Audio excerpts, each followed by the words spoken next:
Algumas observações preliminares, como eu serei breve, mostram-se necessárias diante das declarações públicas recentemente proferidas pelo ex-procurador de Três Marias.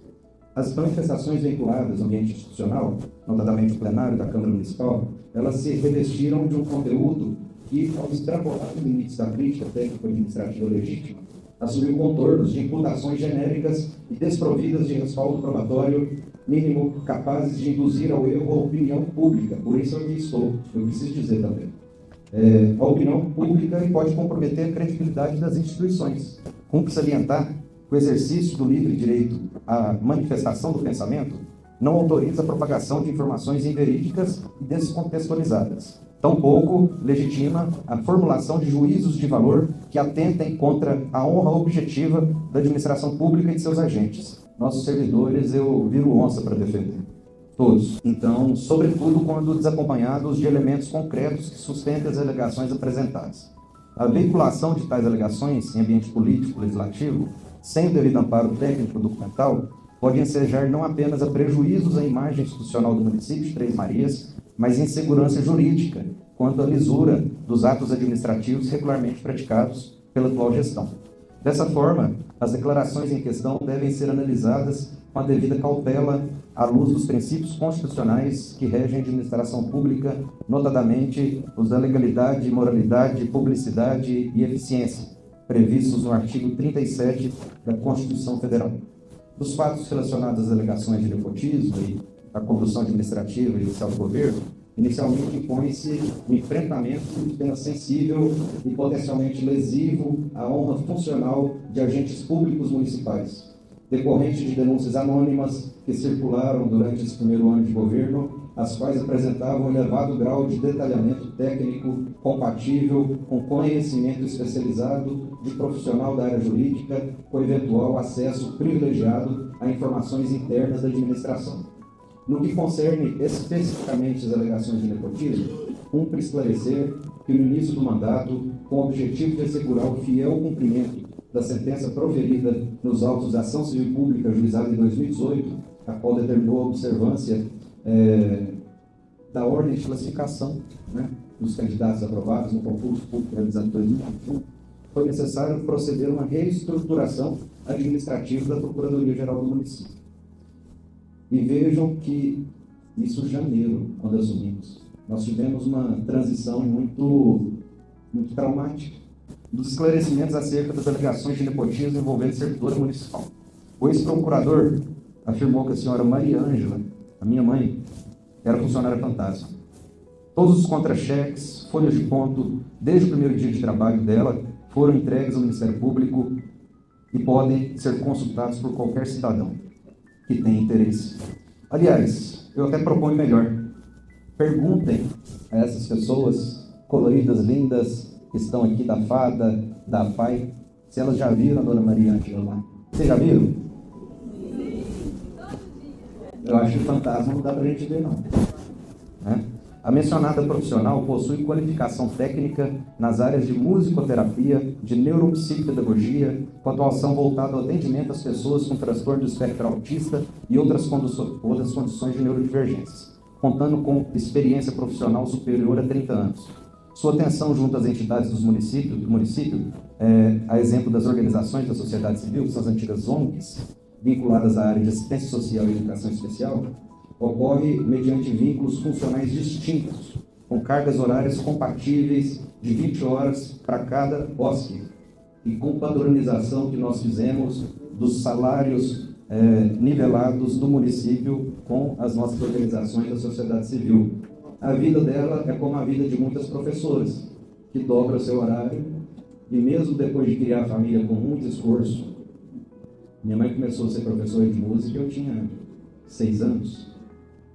Ela tinha 36, ela estava na minha idade, né? Meu pai, sempre mantenedor do lar, com 14 anos, arrimo de família, perdeu seu pai, foi para a boleia de um caminhão, para cuidar dos outros irmãos, dos mais novos e dos 2 mais velhos que quiseram estudar. Ele se dedicou à família a vida toda. Eu nunca vi meu pai tirar férias. E minha mãe, mesma coisa. Quando eu passei em medicina, em primeiro lugar geral, tive bolsa, morava, inclusive, ontem conversei com ele, Vinícius Fava, lá de Serra de Salitre, farmacêutico e produtor rural hoje. Lembrando que o nosso primeiro apartamento lá, Luciana, que você graduou também, você de uma família simples, nosso primeiro apartamento era R$ 400 o aluguel. A minha mãe ganhava cerca, aí em 2008, cerca de R$ 1.400, R$ 1.800 por mês, e ela me passava metade do salário dela. E eu tenho certeza que se eu precisasse comprar um livro caro, ou agora nós estamos dando estudar de médicos aqui, né, pessoal do direito, mas os livros da medicina são muito caros, o Sobota, são livros assim que valiam mais do que um salário mínimo. Eu tenho certeza que se eu ligasse para eles deixariam de pagar uma conta deles, economizar no supermercado, mas eles iam dar o livro.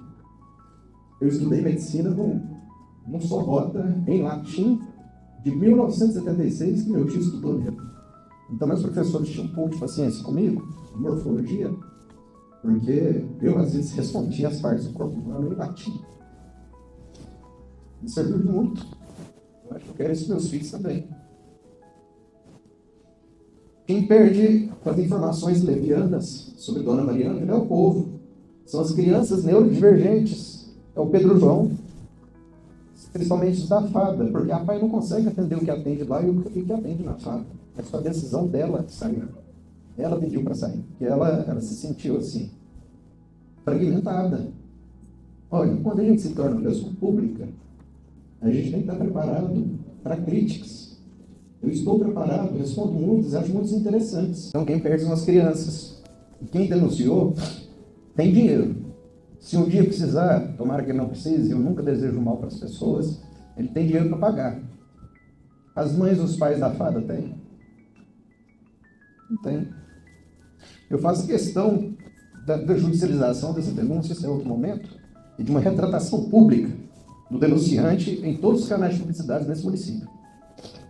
A mencionada profissional possui qualificação técnica inegável, sua experiência já possui no Ministério Público através de uma denúncia anônima feita por pessoa com provável conhecimento jurídico e tem acessos facilitados aos documentos da Prefeitura, contra-cheque, termos de vínculo funcional, relatório de atividade, projetos terapêuticos desenvolvidos, documentação comprobatória expedida pelas entidades atendidas. A minha mãe não almoça comigo, gente. É muito difícil, hoje eu não sei mesmo. Eu cheguei em casa, eu comi 2 doces de figo, poder vir com a subir rápido. O preto ficou aqui também, que eu fiquei com o pessoal até umas 4 horas da tarde. Daqui eu vou para Brasília ainda. Amanhã cedo é compromisso, né? E registre-se aqui que nós tivemos plena ciência à frente das obrigações decorrentes da ação civil pública de 2018, mas muda o prefeito, a prefeitura continua. Ela se consolidou por ocasião de uma reunião institucional que tivemos em agosto de 2025 com o Dr. Vinícius, competente juiz da Vara Única aqui de Três Marias, oportunidade em que foi estabelecido um cronograma para nomeação decorrente do concurso público e para realização de processos seletivos destinados ao preenchimento de vagas não contempladas no certame. Nós só conseguimos fazer isso porque nós juntamos uma equipe de 3 secretários, está aqui o Ricardo, está aqui o José Antônio e o Anderson, é muito importante também para a gente poder mostrar a boa-fé. Quando nós chegamos, nós tomamos um aperto. Mas vocês vão procurar a gente agora, vocês entraram no 1º de janeiro, o que é um cumprimento de sentença? Quem que deve comandar um cumprimento de sentença no funcionalismo da prefeitura? O procurador, hein? É o procurador que tem que tomar conta. Então, e no que se refere à contratação temporária específica de alguns profissionais de nível superior, que foram fundamentais, porque nós temos hoje em conta R$40 milhões para gastar em saneamento urbano, nós vamos revitalizar o Córrego Barrio Grande, nós queremos nadar no Córrego Barrio Grande, né, em breve, tem muito esgoto caindo, está todo monitorado com a Juliana, né? Então nós precisávamos de profissionais capacitados, técnicos, para poder ajudar a equipe do Romulo, a equipe da Juliana.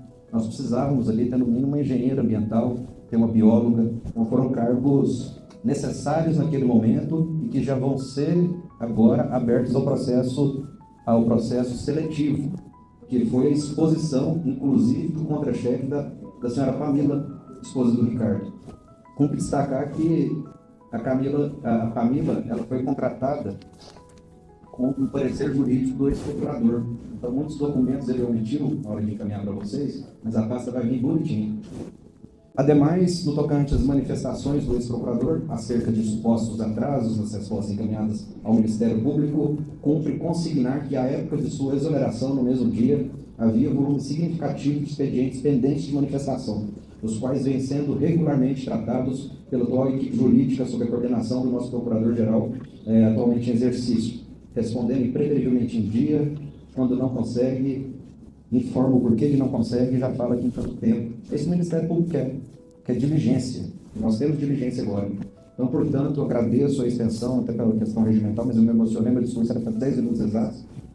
Com todo respeito ao plenário, com todo respeito às crianças que aqui estão, às pessoas que aqui estão presentes, com relação aos devaneios do ex-procurador, com palavras que ofendem as pessoas, ofendem as famílias, nossos servidores, são palavras que eu quero que ele as engula e as digira como julgar conveniente. Muito obrigado.